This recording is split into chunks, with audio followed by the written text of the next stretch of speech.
Everyone. तो इस video में हम लोग स्विच स्टेटमेंट और फंक्शंस के बारे में जानेंगे। तो इस वीडियो को शुरू करते हैं। तो हमारे पास स्विच स्टेटमेंट है। तो स्विच स्टेटमेंट बिल्कुल इफ एल्स कंडीशन जैसे इफ एल्स स्टेटमेंट यूज़ करते हैं, सिमिलर उसी की तरह होता था। जैसे हम लोग उसमें क्या करते थे, इफ देन कंडीशन और कुछ बीच में कोड करते थे। एल्स इफ कोई और कंडीशन अगर ये सेटिस्फाई ना करे तो इस कंडीशन के बाद जाता था, फिर वो जो कोड था वो एग्जीक्यूट होता था। और अगर हम लोग को एल्स अगर कोई भी कंडीशन ना सेटिस्फाई करे तो एल्स वाला कोड एग्जीक्यूट होता था।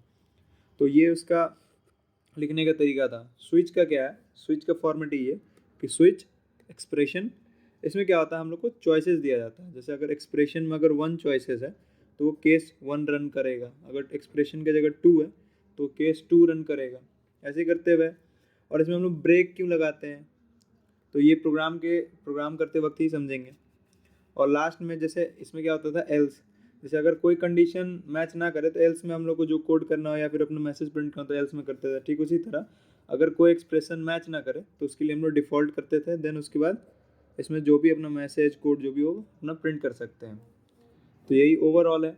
अब इस स्विच स्टेटमेंट को जो है, स्विच स्टेटमेंट को प्रोग्राम के थ्रू समझते हैं। बाकी ये इसका लिखने का तरीका है, फॉर्मेट है, और इसको प्रोग्राम के थ्रू, क्वेश्चंस के थ्रू समझते जाते हैं क्या है ये। जैसे एक क्वेश्चन ले लेते हैं जिसमें क्या कर रहे हैं कि int num is equal to suppose 1 ले रहे हैं, और देन स्विच में क्या कर रहे हैं, इसी नम को जो एक्सप्रेशन है मैं इसको पुट कर दे रहा हूँ। देन उसके बाद curly bracket, then case suppose 1 लिख रहा हूँ जिसमें cout hello world print कर रहा हूँ, हेलो वर्ल्ड प्रिंट कर रहा हूँ। ठीक है, और ब्रेक लगा दे रहा हूँ। ब्रेक क्यों लगा रहे हो समझ में आएगा अभी। तो क्या कर रहा हूँ, केस 2 ले रहा हूँ और उसमें सी आउट हाई प्रिंट कर दे रहा हूँ,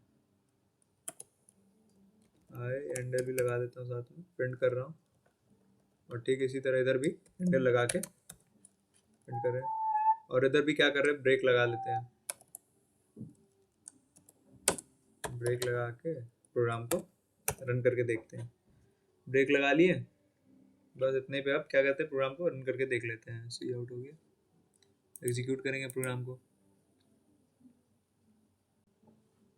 तो हमारा आउटपुट क्या आ रहा है, हेलो वर्ल्ड आ रहा है आउटपुट हमारा।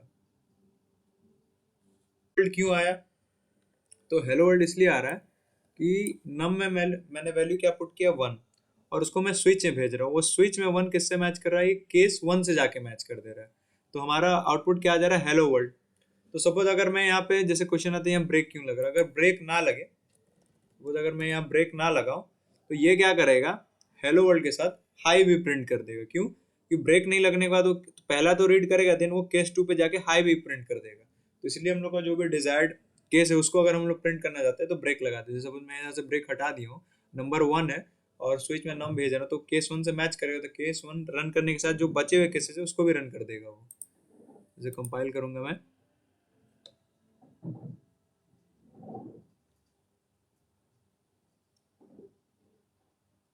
तो हेलो वर्ल्ड के साथ ये हाई भी प्रिंट कर देता है। बस इसीलिए हम लोग यहाँ पे ब्रेक स्टेटमेंट का यूज करते हैं। तो इसी तरीके से कुछ किया जाता है। जैसे सपोज अब क्या कर रहा हूँ, जैसे अब एक तो ये कि ये जो एक्सप्रेशन है स्विच में, ये दो ही टाइप का डेटा टाइप लेता है, एक इंटीजर और कैरेक्टर। जैसे यहाँ इंट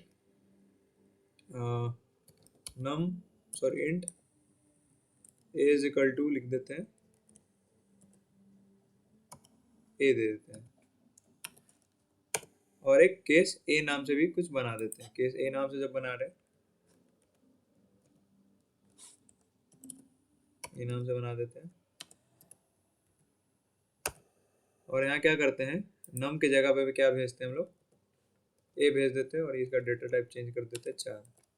तो अब ये क्या रन करेगा, अब ये क्या मैच करेगा कि, और सपोज यहाँ केस 1 कर देते हैं इसको, तो ये क्या करेगा, यहाँ स्विच में ए भेज रहा है और ए किससे मैच कर रहा है, ये इस वाले ए से मैच कर रहा है। तो हम लोग को क्या मैसेज मिलेगा, यहाँ ब्रेक लगा देते हैं, हेलो वर्ल्ड प्रिंट मिलेगा हम लोग को। तो फिर एग्जीक्यूट करते हैं इसको,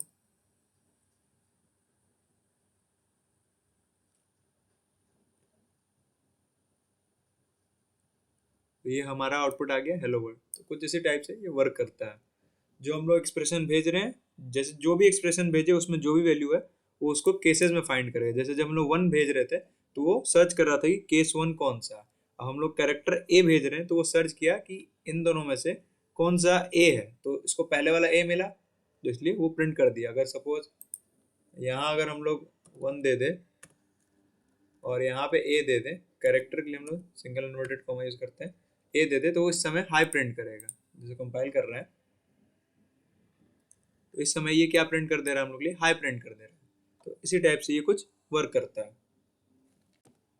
तो ये नॉर्मल सा था। अब हम लोग क्या करते हैं इसमें, जैसे लूप में हम लोग फॉर लूप, जैसे लूप में हम लोग फॉर वाइल डू वाइल का भी नेस्टेड देखते थे, तो ठीक उसी तरह स्विच में भी नेस्टेड स्विच देख लेते हैं कि कैसे वर्क करता है। जैसे हम लोग यहाँ जैसे इसी प्रोग्राम को कन्वर्ट करते हैं, जैसे इंटीजर नम इजिकल टू 1 है और 4a इजिकल टू a है, तो एक काम करते हैं यहाँ पे नम भेजते हैं। पहले तो नम भेज रहे हैं,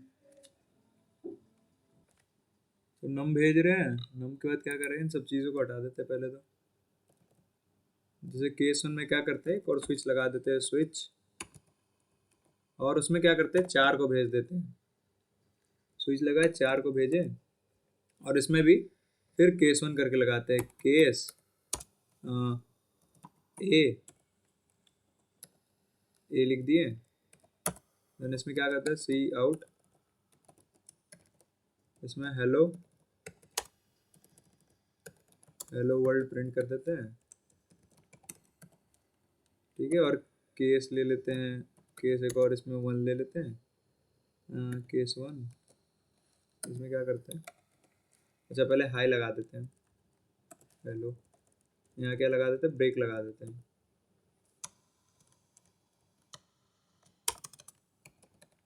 ब्रेक लगा दिए, जिससे अब यहाँ कर देते हैं सी आउट, हाई कर देते हैं, इसको हैंडल कर दे।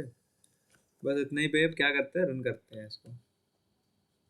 सब कुछ हो गया, केस 1 एग्जीक्यूट करेंगे।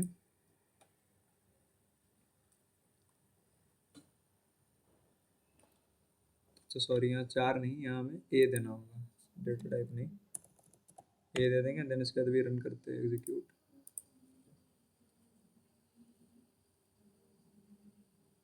यहाँ पे हो गया रहा है, यहाँ पे हेलो वर्ल्ड क्यों प्रिंट हो रहा है, तो ये पहले क्या कर रहा है कि नंबर 1 है, फर्स्ट टाइम लोग क्या दिए, नम दिए, तो ये गया केस 1 को खोजा, नम में क्या वैल्यू 1, तो यहाँ खाली एक ही केस बनाया हो, तो खैर एक ही केस है, तो ये क्या गया 1 के पास गया, 1 के बाद वो गया, फिर उसको स्विच में दोबारा हम लोग दोबारा स्विच लिखे और ए दे रहे हैं, तो ए में फिर क्या है, ए ही है कैरेक्टर, फिर वो क्या गया केस ए को ढूंढने गया, तो यहाँ 2 केस है, केस ए और केस 1, तो उसको पहला क्या दिखा, केस ए, तो वो क्या प्रिंट कर दिया, हेलो वर्ल्ड।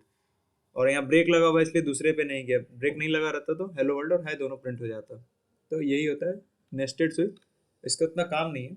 जैसे अगर यहाँ लगा दे डिफॉल्ट, डिफॉल्ट का यूज़ देख लेते हैं, जो एल्स की तरह होता है काइंड ऑफ। तो डिफॉल्ट में क्या करता है, जब एक्सप्रेशन मैच नहीं करे तो वो डिफॉल्ट पे चला जाता है। इसमें क्या कर देते हैं, इसमें बाय प्रिंट कर देते हैं,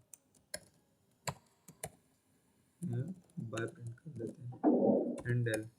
ये कैसे वर्क करेगा, तो ये ऐसे वर्क करेगा कि नम में जा क्या करते हैं, 2 दे देते हैं वैल्यू, 2 दे दिए। अब स्विच है, नम में गया, ये नम स्विच में क्या दे दिया, नम दे दिया। अब ये देखेगा कि केस 1 है और एक डिफॉल्ट है, लेकिन नम का वैल्यू तो 2 है और यहाँ किसी से मैच नहीं कर रहा है, तो ये डिफॉल्ट में जाके बाई बाई को प्रिंट कर दे। जैसे वो जब आएगा एंटर करेगा स्विच नम, तो नम की वैल्यू है 2, तो वो खोजेगा कि कहाँ 2 लिखा हुआ है, किस केस में 2 लिखा हुआ है, तो केस 1 है और उसका सीधे डिफॉल्ट है, तो 2 कहीं है ही नहीं, तो वो डिफॉल्ट में क्या प्रिंट कर देगा, बाय को,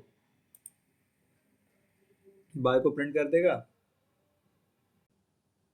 तो ये रहा हमारा आउटपुट बाय। तो कुछ इसी प्रकार से वर्क करता है। स्विच स्टेटमेंट से हमें ज़्यादा कुछ लेना देना नहीं है, बस एक फाइनल प्रोग्राम देख लेते हैं जो कि एक सिंपल कैलकुलेटर होगा, उसको सीख लेते हैं। ओवरऑल इतना ही था इसमें स्विच में, उसके बाद फिर फंक्शंस में मूव करेंगे। तो एक कैलकुलेटर का, सिंपल कैलकुलेटर का प्रोग्राम देख लेते हैं स्विच स्टेटमेंट की मदद से, बस उतना ही था। कैलकुलेटर बनाने के लिए स्विच केस से हम लोग क्या करेंगे, इंट ए ले लेंगे, बी, और एक रिजल्ट ले लेंगे जो एडिशन मल्टीप्लिकेशन सब्सट्रैक्शन वगैरह करेगा, और नम ले लेंगे जो कि एक्सप्रेशन बताएगा कि हमें क्या करना है, एडिशन करना है, सब्सट्रैक्शन करना है, या मल्टीप्लिकेशन या डिवीजन क्या करना है। ये ले लिए और देन स्विच लगाते हैं, देखते हैं क्या करते हैं। उसके बाद नम में इनपुट ले लेते हैं, उससे पहले क्या करते हैं, cout, enter the value of a, enter the value of a कर देते हैं, करके सी इन में वैल्यू ले लेते हैं। सेम इसी तरह सी आउट बी में भी कर देते हैं, enter the value of b कर देते हैं, हैंडल। और नम में भी इनपुट ले लेते हैं, लेकिन उससे पहले सी आउट लिखते हैं 1 for addition, then /n, then 2 for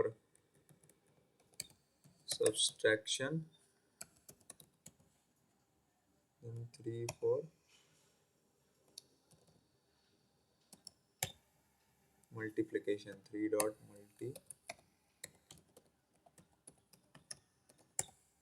multiplication हो गया, then 4 /n, 4 डॉट डिवीजन कर देते हैं, डिवीजन करके एंड एल कर देते हैं, एंड एल।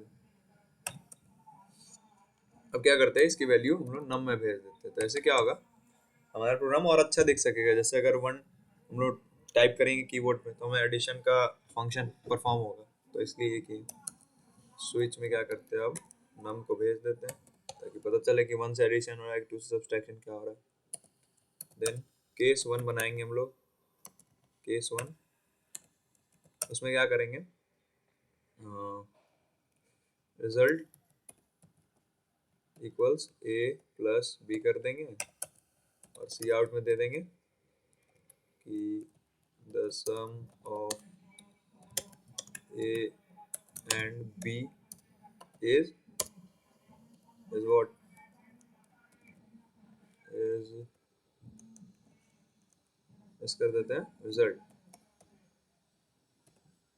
और ब्रेक लगा देते हैं ताकि आगे का केस भी ना रन कर जाए। फिर और केस 2 लगाते हैं और सेम चीज को एक तरह से कॉपी करते हैं।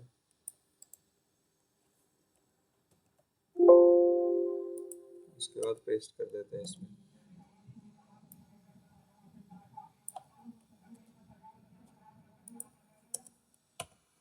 और बस रिजल्ट यहाँ क्या कर देते हैं, माइनस कर देते हैं और सब्सट्रैक्शन लगा देते हैं, the subs of a and b is result, ठीक है। और सेम चीज फिर केस 3 में भी कर देते हैं, बस रिजल्ट की जगह क्या करते हैं, ए इंटू बी कर देते हैं और multiplication, the multiplication of a and b, ठीक है। और एक केस 4 ले लेते हैं जहाँ डिवीजन होगा, केस 4 जहाँ डिवीजन होगा तो उसके लिए क्या करेंगे, रिजल्ट की जगह प्लस की जगह बस इसको कर दी और द डिवीजन ऑफ, यहाँ लिख देता है the division of a by B.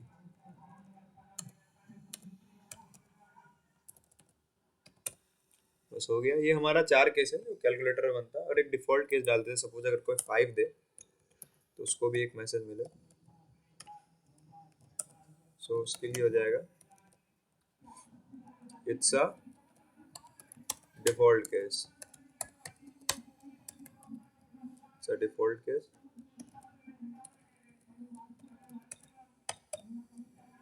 और प्रोग्राम को रन करके देखते हैं।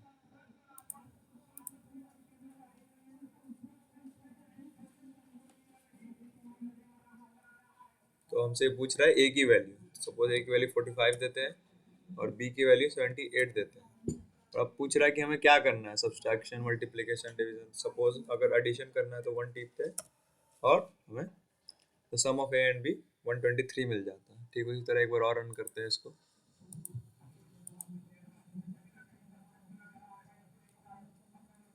एंटर द वैल्यू ऑफ ए वापस से तो इधर 12 देते हैं, बी की वैल्यू 4 देते हैं और हमें चाहिए अगर डिवीजन चाहिए इसका तो हम लोग 4 टाइप करेंगे और division of a by b is 3।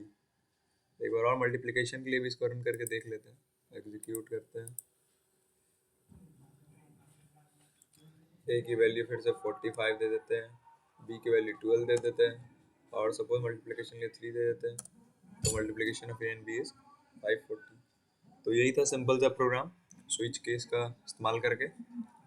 बस इतना ही था स्विच केस में। फंक्शंस को अच्छे तरीके से देख लेते हैं कि वो क्या होता है।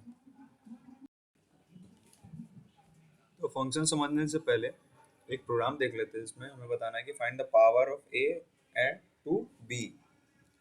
ए टू बी मतलब ए के ऊपर जैसे अगर 2 पे पावर 3 है तो उसकी वैल्यू क्या होगी। तो उसके लिए हम लोग क्या करेंगे, पहले ले लेते हैं इंट ए कॉमा बी ले लेते हैं और सी इनमें इनपुट करा देते हैं ए और बी। देन क्या करते हैं, एक आंसर लेते हैं, int answer is equal to 1 ले रहे हैं और लूप चला रहे हैं for int i is equal to 1 और i less than b equal b, क्योंकि बी पावर है तो बी तक जाना है और आई की वैल्यू प्लस प्लस। उसमें क्या कर रहे हैं हम लोग, answer equal to answer into i कर रहे हैं, ए कर रहे हैं सॉरी। तो हमें क्या होगा, पावर मिल जाए सब। जैसे सपोज रन करके इसको देखते पहले।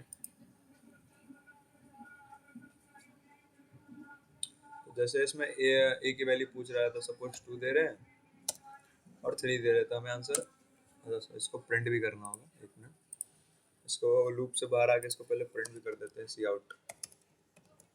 आउट आंसर, और हैंडल भी लगा ही देते हैं, हैंडल। अब एग्जीक्यूट करते हैं इसको,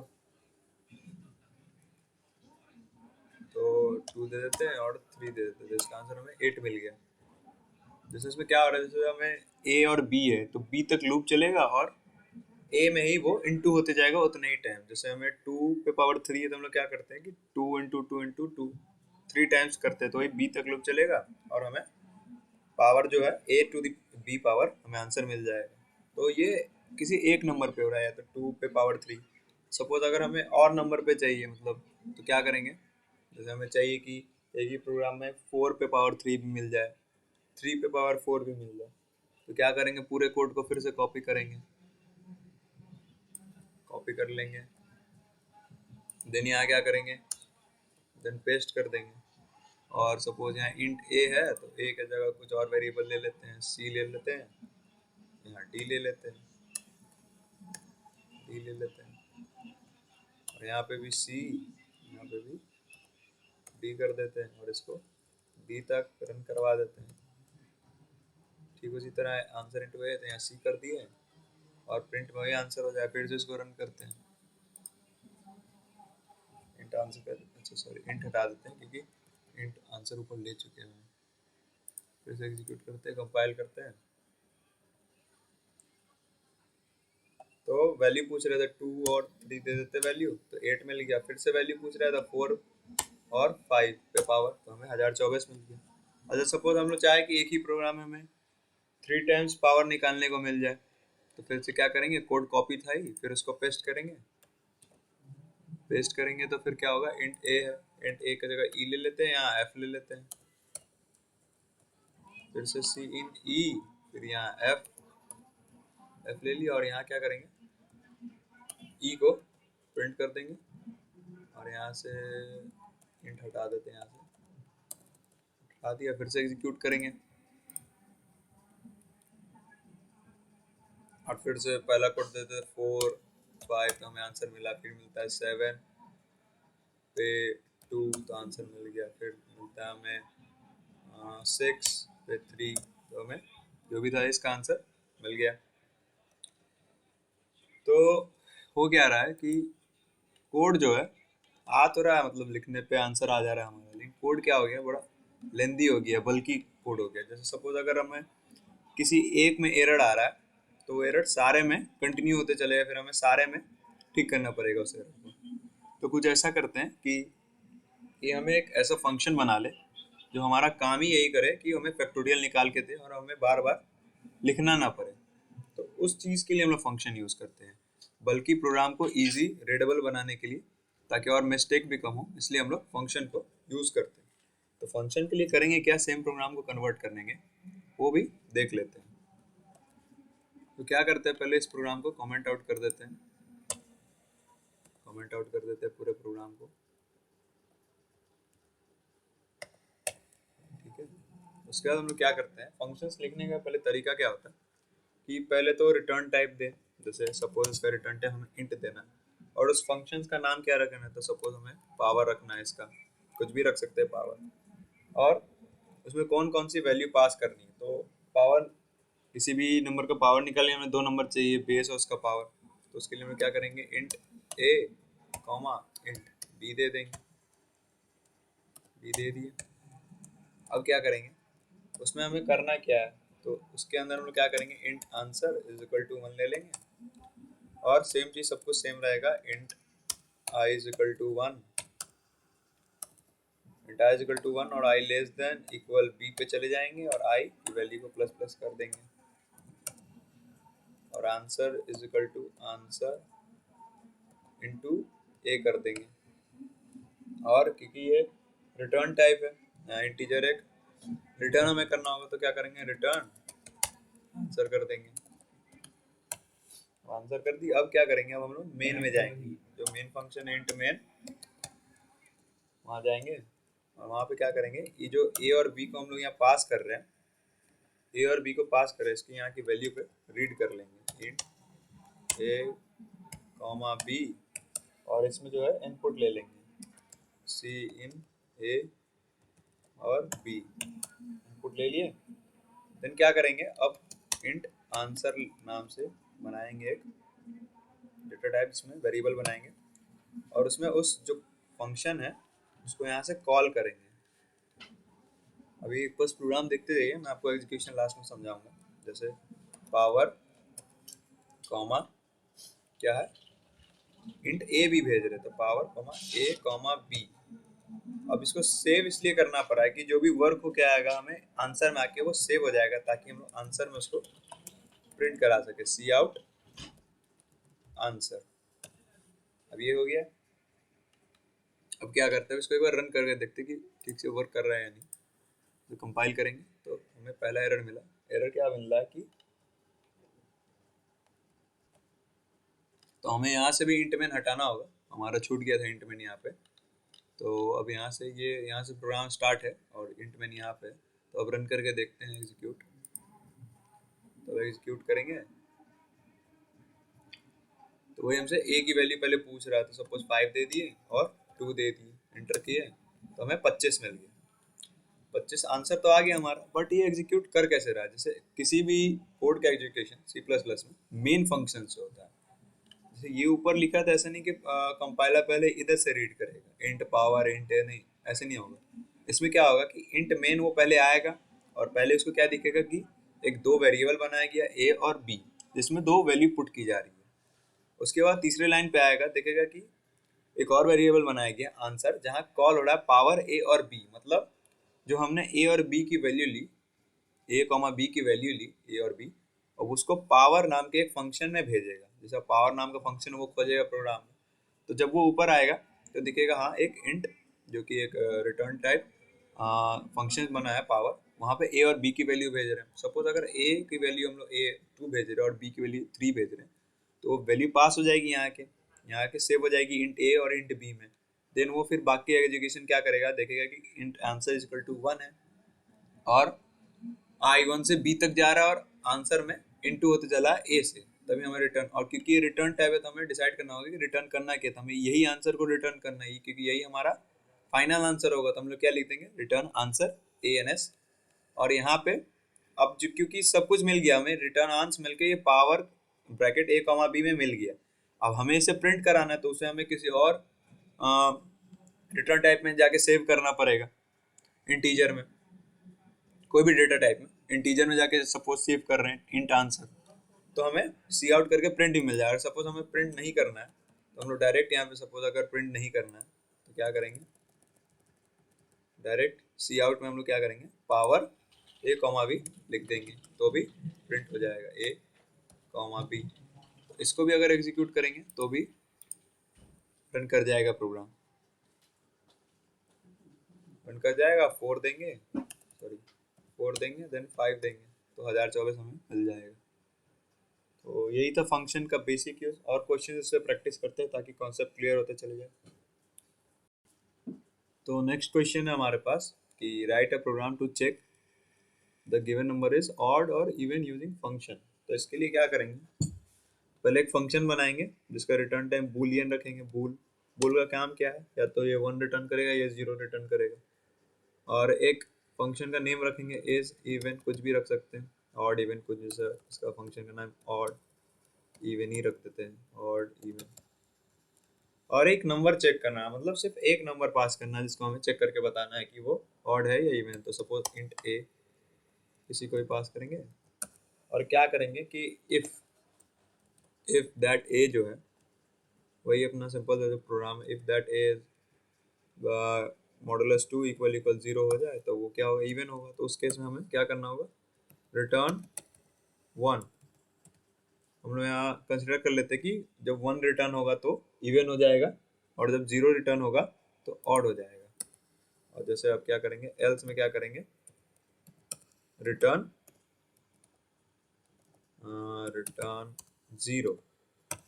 तो हमें इससे क्या पता चल रहा है कि जब a मॉडुलस 2 होके इक्वल 0 हो तो रिटर्न 1 करना है। रिटर्न 1 का मतलब क्या होगा कि इवन, और रिटर्न 0 का मतलब ऑड। अब क्या करते हैं, अपना मेन एग्जीक्यूशन शुरू करते हैं इंट मेन से। ठीक है, अब क्या करेंगे, जो वो ए पास किए हम लोग उसको यहाँ पहले इनपुट करें और डिक्लेयर करें, कम से कम डिक्लेयर कर देते हैं, और उसमें इनपुट लेते हैं सी इन, वो लिख देते हैं अच्छे तरीके से, cout enter the value of a, लिख के सी इन में इसमें इनपुट ले लेते हैं ए में। और अब क्या करेंगे, अब लिखेंगे कंडीशन इफ जो ऑड इवन है, ऑड इवन फंक्शन है, इंट ए वाला, इंट ए जो ऑड इवन फंक्शन है, सॉरी इंट ए नहीं, कॉल कर रहे हैं तो यहाँ में यहीं पे कॉलिंग हो रहा है। तो अगर उसका पहला केस, जैसे अगर return if A modulus 2 equal 0, अगर फर्स्ट की ये कंडीशन सेटिस्फाई होता है रिटर्न 1 होता है। तो मतलब जब ये सेटिस्फाई कर गया तो सी आउट क्या कर देंगे, इवन, और एल्स में कर देंगे ऑड।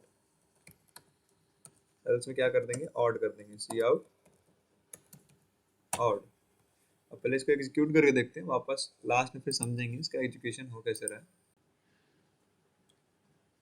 सी आउट ऑड, अच्छा यहाँ पे भी लगा लेते हैं अपना स्ट्रिंग्स के लिए, एग्जीक्यूट कर लेते हैं फाइनली। अब तो जैसे आप कोई नंबर दे रहे हैं 45 तो हमें ऑड मिल जा रहा है, दोबारा एग्जीक्यूट करेंगे सपोज 102 देते हैं तो हमें इवन मिल जा रहा है। तो ये इसका एग्जीक्यूशन हो कैसे रहा है, जैसे जब वो कंपाइलर रीड करेगा प्रोग्राम को तो इन सब चीज़ों से मतलब नहीं हो, पहले इंट मेन पे आएगा, मेन फंक्शन पे, वो देखेगा कि ए नाम का वेरिएबल एक डिक्लेयर किया गया है जिसमें वैल्यू लिया जा रहा है इफ से। अब क्या होगा कि वो देखेगा कंडीशन लग रहा है इफ ऑड इवन, यहीं पे हम लोग कॉल कर रहे हैं, मतलब क्या कर रहे हैं कि ऑड इवन ए, मतलब जो ए की वैल्यू इस नाम के फंक्शन में पास किए हैं वो ऊपर जाएगा। वो चेक क्या करेगा, वैल्यू पहले स्टोर हो जाएगी ए में जाके, उसका चेक करेगा कि इफ ए मॉडुलस 2 इक्वल 0, जैसे अगर ए की वैल्यू 2 है तो वो 2 मॉडुलस 2 इक्वल 0 होकर हमें क्या होगा, रिटर्न 1 हो जाएगा। तो जब हमें रिटर्न 1 हो गया तो वो वापस से इस पे आएगा, रिटर्न 1 हो गया मतलब फर्स्ट केस चल गया, तो वो हमें क्या करेगा, इवन प्रिंट करके दे देगा। और सपोज अगर कोई और वैल्यू जा रही है, जैसे ए पे 3 की वैल्यू जा रही है, तो वो क्या होगा, ए मॉडुलस 2 इक्वल 0 नहीं होगा तो वो रिटर्न 0 होगा। तो रिटर्न 0 होगा तो वो इसके एल्स में जाके, इस वाले एल्स के सेकंड कंडीशन में जाके, क्यों क्यों ऑड पे जाएगा, क्योंकि पहले वाला कंडीशन फेल हो गया, मतलब ये कंडीशन फेल हो गया तो वो सीधा सीधी वो ई वाला इफ भी एल्स पे चला आएगा, इसलिए हमें ऑड प्रिंट होके मिल जाता है। तो यही था बस इस प्रोग्राम में। तो एक मीडियम लेवल क्वेश्चन देख लेते हैं जिसमें हमें एनसीआर निकालना है, जो कि हम लोग स्कूल्स में पढ़ेंगे, परम्यूटेशन कॉम्बिनेशन। तो ये कॉम्बिनेशन हमें निकालना है जिसका फॉर्मूला होता है एनसीआर का n factorial divided by r factorial into n minus r का फैक्टोरियल।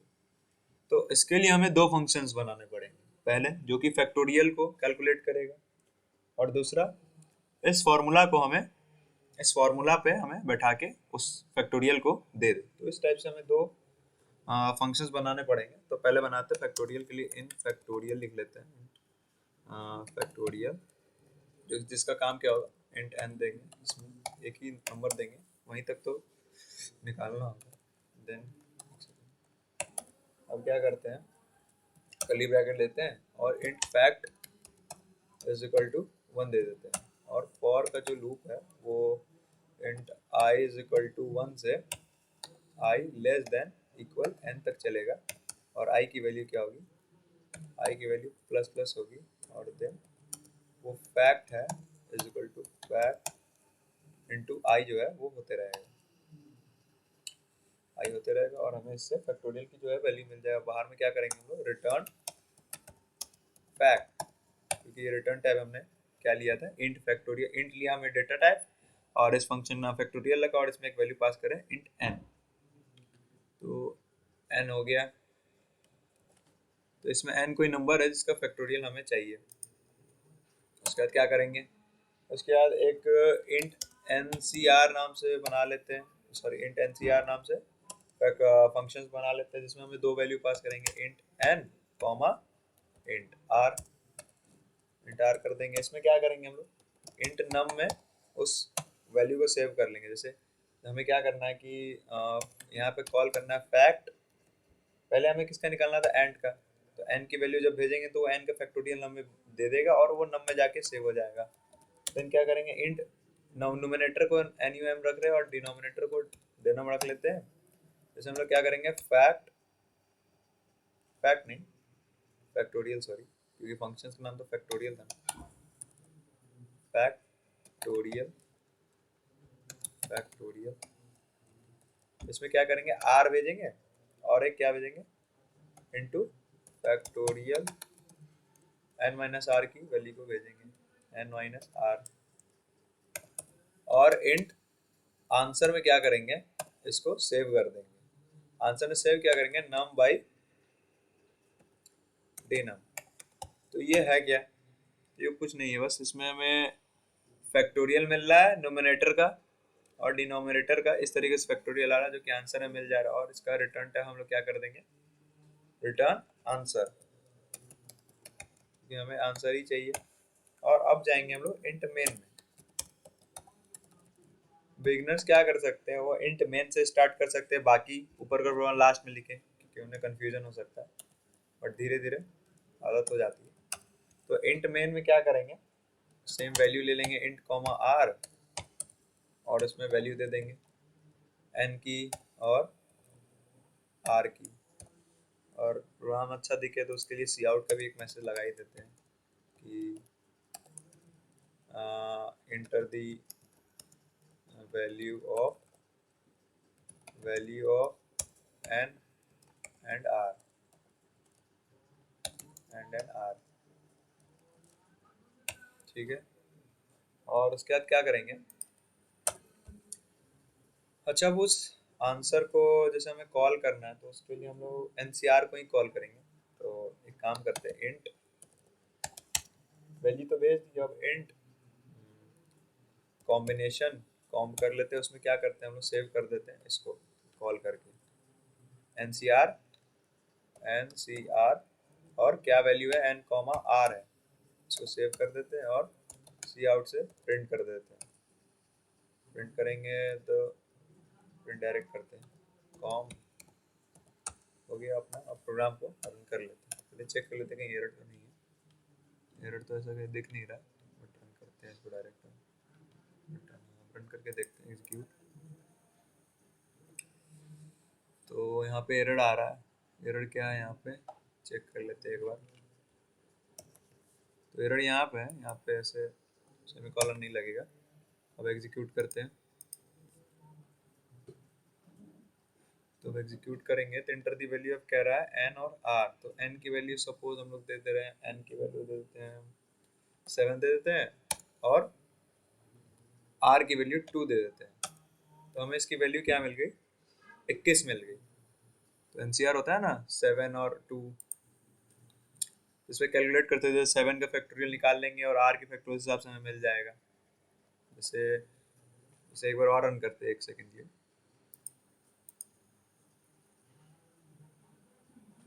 जब रन करेंगे तो 5 ले लेते हैं और 2 ले लेते हैं, तो इसका फैक्टोरियल हमें 10 मिल गया। तो 10 कैसे मिला तो वो भी एक बार देख ही लेते हैं। ऐसे करेंगे, पहले इसको कमेंट आउट कर दें। कमेंट आउट पहले क्या किए थे, 5 किए थे, तो फॉर्मूला क्या है 5, तो 5 का फैक्टोरियल क्या होता है 120 डिवाइडेड बाई r का फैक्टोरियल 2 था, तो उसका 2 हो जाएगा इंटू 5 माइनस 2 3, 3 का फैक्टोरियल क्या हो जाएगा 6 हो जाएगा। तो ये क्या हो रहा है 120 बाई 12, जो कि आंसर क्या हमें मिल जाएगा 10 मिल जाता है। तो इसी टाइप से वर्क करता है ये फॉर्मूला, तो हमें उसके हिसाब से आंसर मिला। अब पहले देख लेते हैं कि इसका एग्जीक्यूशन क्या हो रहा था। ये सब प्रोग्राम कंपाइलर को इन सब चीज़ों से मतलब नहीं, वो क्या आएगा पहले इंट मेन पे आएगा। इंट मेन पे आएगा, वो क्या देखेगा कि हमें 2 वैल्यू चाहिए n की और r की, जो कि हम लोग दे रहे हैं। और देन फिर क्या देखेगा कि ncr नाम का कोई फंक्शन है जिसमें हम लोग n और r वैल्यू भेज रहे हैं, तो वो पहले क्या जाएगा ncr पे जाएगा। ncr फंक्शन मिला उसको, ये ncr में उसको क्या मिल रहा है, ncr में जब वो जा रहा है तो वैल्यू सेव हो गई इंट n में और r में, जो भी वैल्यू जाके वो भेज रहा है। और फिर वो पहला लाइन रीड क्या करेगा, नम इंट नम में देख रहा है कि फैक्टोरियल में n भेजा जा रहा है। तब वो फैक्टोरियल में n भेज रहे हैं, तब n की जो भी वैल्यू थी अब वो यहाँ जाएगी और यहाँ पे जाके n में सेव हो जाएगी। जो भी n की वैल्यू होगी n में सेव हो जाएगी, और उसके हिसाब से इस फैक्टोरियल का वर्क होगा। ठीक है, फैक्टोरियल का वर्क हो गया, वो जाके नम में सेव हो गया, और नोमिनेटर का मैंने नम बनाया था। और डी नम में जब आएंगे तो उसमें क्या हो रहा है कि r भेज रहे हैं, पहले क्या हो रहा है पहले r भेज रहे हैं, तो पहले वो क्या होगा r जाएगा इसमें। पहले जो है r चला गया इसमें, n में r की वैल्यू जाके सेव हो गई और उसका फैक्टोरियल निकल गया, वापस फिर क्या होगा n माइनस r होगा। तो हमारे पास n जैसे अगर 5 है, r 2 है, तो 3 हो गया। तो फैक्टोरियल में अब क्या होगा n में 3 जाके सेव होगा और उसका फैक्टोरियल कैलकुलेट होगा।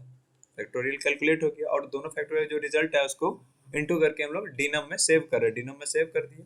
अब इंट आंसर में हम लोग क्या कर रहे हैं, नम बाय डीनम कर दे रहे हैं और रिटर्न क्या करते हैं, इसी आंसर को कर देते हैं। जब सब कुछ हो गया उसके वापस वो जो ये आंसर है, जो एनसीआर का जो भी हमारा आंसर आया रिटर्न आंसर, वो जाके सेव हो जाएगा कॉम्ब में।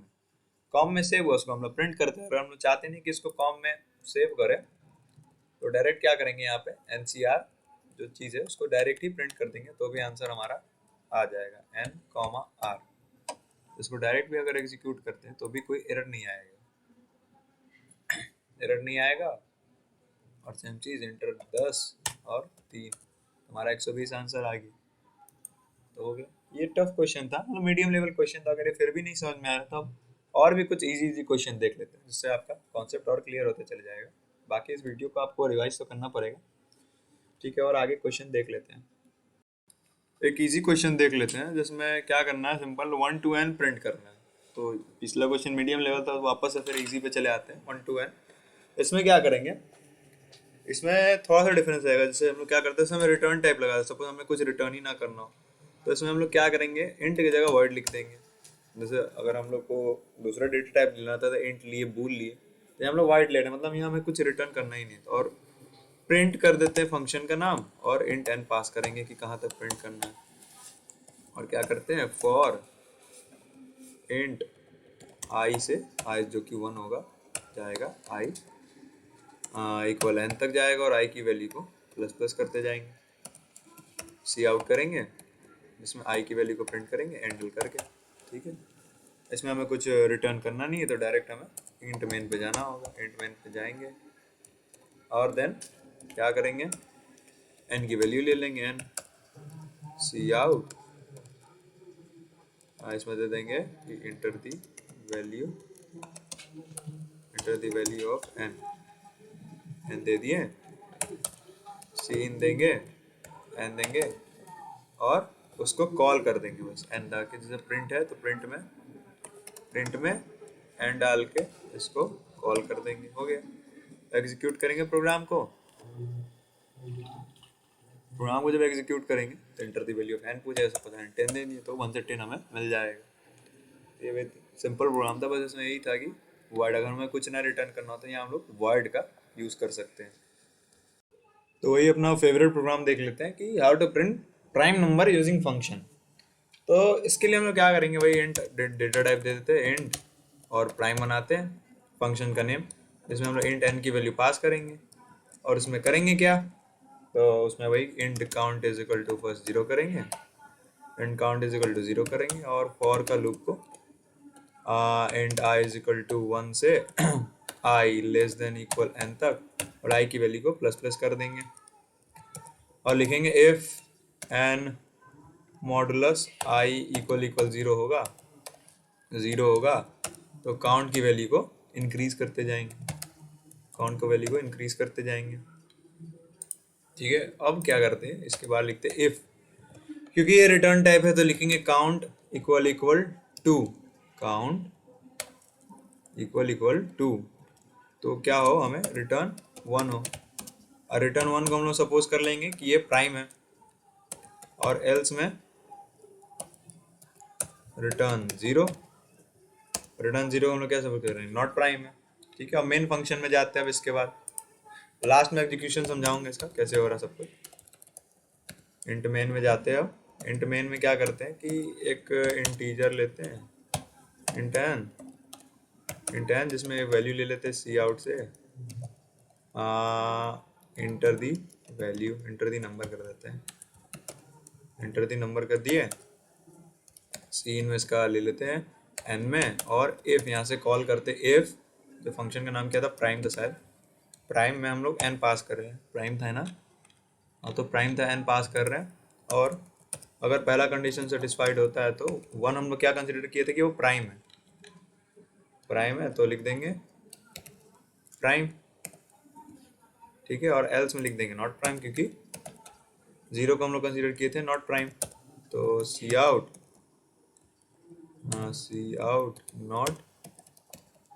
Not prime. ठीक है, अब इस प्रोग्राम को रन करके देखते हैं, रन कर रहे हैं, एरर नहीं है कोई भी, रन करते हैं तो एंटर दी नंबर पूछ रहा है तो 45 जो कि नॉट प्राइम है। एक और पे चेक कर लेते हैं जो कि प्राइम हो, एग्जीक्यूट करेंगे तो एग्जीक्यूट करते हैं, 7 पे चेक करते हैं, 7 जो कि प्राइम है, जो कि प्राइम है, स्पेलिंग की गलती है इसका, प्राइम है। तो इस प्रोग्राम में हो क्या रहा, सेम वही चीज़, कंपाइलर को इन सब चीज़ों से कुछ मतलब नहीं, वो डायरेक्ट इंट मेन में आएगा। वो क्या देखेगा पहले कि एक n नाम का वेरिएबल बनाया गया जिसमें n की वैल्यू पास की जा रही है, पास करने के बाद देखेगा कि इफ में चेक हो रहा है कि प्राइम n अगर सही है तो प्राइम प्रिंट करो, वरना नॉट प्राइम प्रिंट करो। तो प्राइम n है तो ये n की जो भी वैल्यू होगी वो इस n में जाके स्टोर हो जाएगी, ये n में जाके स्टोर हो गई और वहाँ पे क्या चल रहा है कि काउंट को 0 रख रहे हैं और 1 को, 1 से जैसे अगर 7 है तो 1 से लेके 7 तक का लूप चला रहे हैं। तो प्राइम में क्या होता है कि अगर कोई भी नंबर 2 टाइम्स डिवाइड हो जाए, सिर्फ 2 टाइम्स, जैसे कि 7 है, या तो वो 1 से होगा या तो खुद 7 से होगा, तभी वो प्राइम कहलाएगा। जैसे अगर हम लोग 6 लेते हैं तो 1 से भी डिवाइड हो जाएगा, वो 2 से भी डिवाइड हो जाएगा, वो 3 से भी डिवाइड हो जाएगा, वो 6 से भी डिवाइड हो जाएगा, तो 2 से ज़्यादा हो गया। तो अगर काउंट प्लस होते होते मतलब 1 से लेके उस नंबर तक चलो और बार बार चेक करते रहो कि वो डिवाइड होकर 0 हो रहा है कि नहीं, 0 हो रहा है तो काउंट की वैल्यू को 1 से इंक्रीज करते जाओ। तो वही अगर जब इफ इंक्रीज करते जा रहा है और फिर लूप के बाहर आ रहा है कि अगर काउंट की वैल्यू 2 हो चुकी है तो हमें रिटर्न 1 करना, और रिटर्न 1 को हम लोग क्या कंसिडर कर रहे हैं, प्राइम, रिटर्न 0 को क्या कर रहे हैं, नॉट प्राइम। तो काउंट अगर 2 है तो 1 करेगा, जैसा सपोज अगर किसी नंबर का काउंट 2 हो गया, मतलब काउंट इक्वल इक्वल 2 हो गया तो रिटर्न 1 कर रहा है, रिटर्न 1 कर रहा है तो वापस वो यहाँ पे आएगा प्राइम एन, मतलब ये जो भी कंडीशन है इसमें वो सेटिस्फाई कर रहा है तो उसमें ये पहला वाला जो सी आउट है प्राइम प्रिंट हो जाएगा। सपोज अगर नहीं कर रहा है तो वो रिटर्न 0 हो जाए, रिटर्न 0 हो रहा है मतलब ये कंडीशन जो है फेल कर गया, ये कंडीशन फेल करिए तो एल्स पे आके नॉट प्राइम प्रिंट कर दे रहा है। सिंपल सा प्रोग्राम था। अब एक टॉपिक देख लेते हैं जिसका नाम है फंक्शन कॉल स्टैक। तो ये जो टॉपिक है ये रिकर्जन जब हम लोग पढ़ेंगे तो उस समय ज़्यादा अच्छे समझ में आएगा, बट अभी कुछ कुछ बेसिक देख लेते हैं ताकि उस समय हमें रिकॉल कर पाए कि हमने क्या समझा था। तो जैसे सपोज कर लेते हैं अगर एक बॉक्स है, कोई ऐसा टाइप का बॉक्स है जिसमें हम लोग कॉपी रख रहे हैं, कॉपी 1 कर देते हैं इसको, कॉपी 2 कर देते हैं इसको, और कॉपी 3 कर देते हैं इसको, देन कॉपी 4, ऐसे करते करते कोई भी कॉपी है सपोज भरी देते हैं 5, तो 6 कॉपीज़ है इस बॉक्स में। तो इसमें हम लोग देख क्या रहे हैं कि अगर 6 कॉपीज़ रखी हुई है तो जो पहले रखी हुई है उसे उठाना पॉसिबल नहीं है, ईजी नहीं है, मतलब जो लास्ट में रखी है उसको हम लोग पहले उठा सकते हैं 6, देन उसके बाद 5, then 4, then 3, then 2, then 1। मतलब जो देख रहे हैं क्या कि जो फर्स्ट कॉपी है वो सबसे लास्ट में आ रही है बाहर।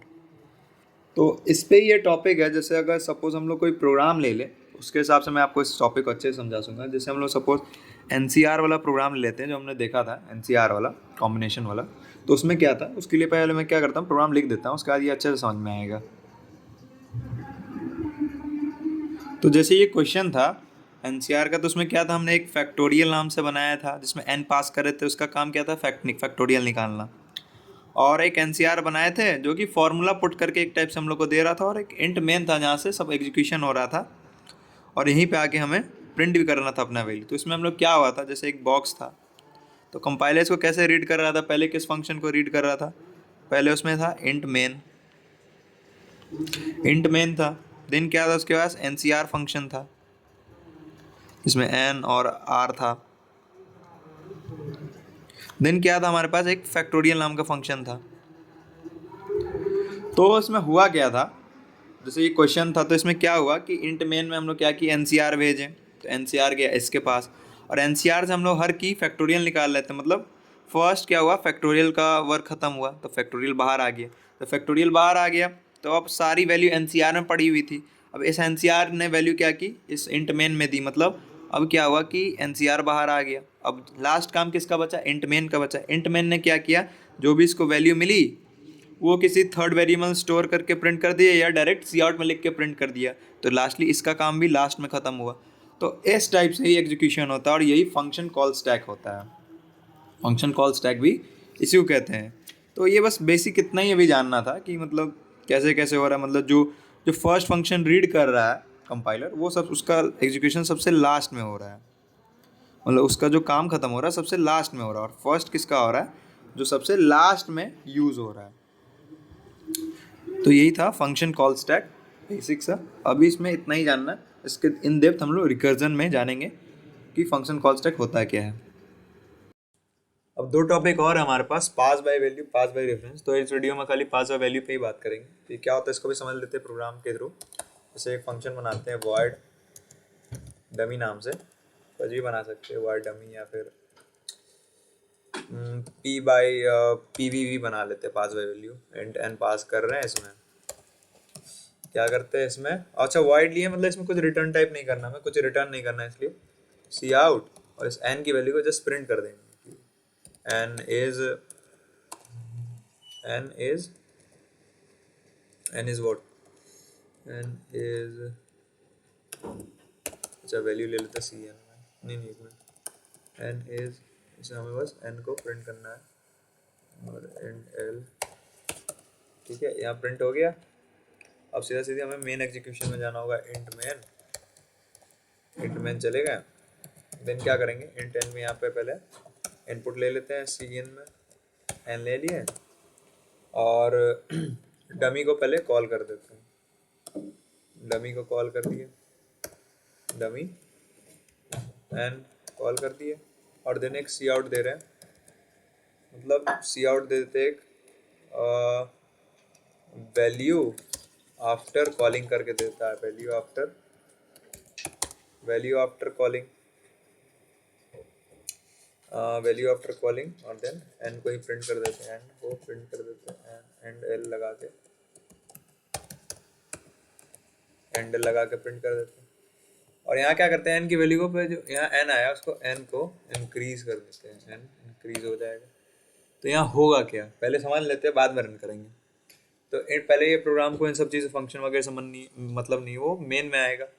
उसको क्या दिखेगा, इंट n नाम का एक वेरिएबल बना है जिसमें n की वैल्यू डाली जा रही है, उसके बाद उस n को इस n में भेजा जा रहा है। सपोज अगर n की वैल्यू 5 है, तो जब आएगा तो n की वैल्यू क्या हो चुकी है, 6 हो चुकी होगी, और 6 को यहाँ प्रिंट कर देगा।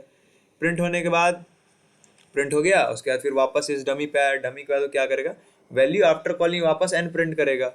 तो यहाँ पे वो क्या करेगा, जैसे अगर 5 दे रहे हैं तो ऊपर तो 6 प्रिंट हो रहा है, लेकिन नीचे 5 ही प्रिंट होगा। क्यों, जो n की वैल्यू हम लोग सेंड कर रहे हैं वो सिर्फ इस फंक्शन के लिए चेंज हो रही है, क्योंकि ये जो n है और यहाँ जो n पहुँच रहा है, ये n का एक टाइप से कॉपी पहुँच रहा है। जो जैसे जो कॉपीड में अगर कोई वैल्यू चेंज हो रही है तो उसका ओरिजिनल से कुछ मतलब नहीं है।